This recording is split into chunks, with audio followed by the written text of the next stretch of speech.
July August গণহত্যা মামলার প্রধান আসামি সাবেক প্রধানমন্ত্রী শেখ হাসিনার সব ধরনের বিদ্বেষমূলক বক্তব্য গণমাধ্যম ও সামাজিক যোগাযোগ মাধ্যমে প্রচারে নিষেধাজ্ঞা দিয়েছে আন্তর্জাতিক অপরাধ ট্রাইব্যুনাল। একই সঙ্গে শেখ হাসিনা আগে যত বিদ্বেষমূলক বক্তব্য দিয়েছেন তার সব মাধ্যম থেকে সরাতে বিটিআরসিকে নির্দেশ দেওয়া হয়েছে। তবে শেখ হাসিনার রাজনৈতিক বক্তব্য প্রচারে বাধা নেই।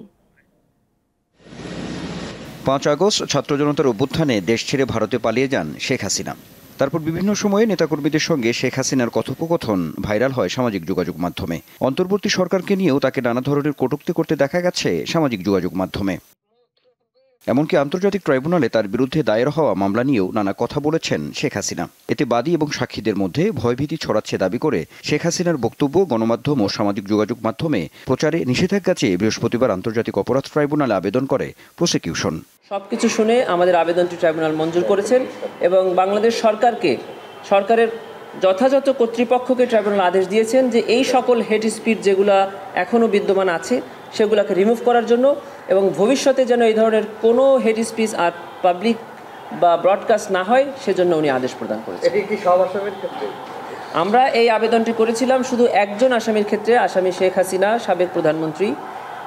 উনার জন্য এই আবেদনটি করেছিলাম কারণ এখন পর্যন্ত শুধু উনার স্পিচগুলাই আমাদের হাতে আছে এবং তার প্রমাণ আমরা ইতিমধ্যে পেয়েছি। তিনি জানান শেখ হাসিনার রাজনৈতিক বক্তব্য প্রচারে কোনো বাধা নেই। মরক্কোর রাবাত শহরে রাবাত প্রিন্সিপাল হয়েছিল জাতিসংঘের অধীনে একটি কনভেনশন। সেখানে 6টি পয়েন্ট দেওয়া হয়েছিল যে কোন স্পিচকে হেট স্পিচ বলা হবে আর কোন স্পিচকে সাধারণ স্পিচ বলা হবে। এই 6টি পয়েন্টের প্রত্যেকটি পয়েন্টই কভার করে ওনার যে বক্তব্যগুলো এখন সোশ্যাল মিডিয়াতে আছে। এর বাইরে যদি ওনার কোনো সাধারণ বক্তব্য থাকে সেগুলো প্রচার করতে কোনো বাধা থাকছে।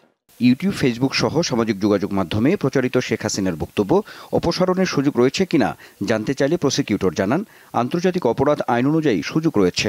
মত প্রকাশের স্বাধীনতার জন্য International Covenant on Civil and Political রাইটসের যে আর্টিকেল 19 আছে এটা কোনোভাবে শেখ হাসিনার বক্তব্যগুলোকে মত প্রকাশের স্বাধীনতার মধ্যে কভার করে না। এগুলো সেই সাবমিশনগুলো দিয়ে আমরা এই ওনাদেরকে চিঠি লিখব। জুলাই আগস্টে গণহত্যার ঘটনায় শেখ হাসিনার বিরুদ্ধে দায়ের করা মামলার তদন্ত 1 মাসের মধ্যে শেষ করতে গত 18 নভেম্বর নির্দেশ দেয় আন্তর্জাতিক অপরাধ ট্রাইব্যুনাল।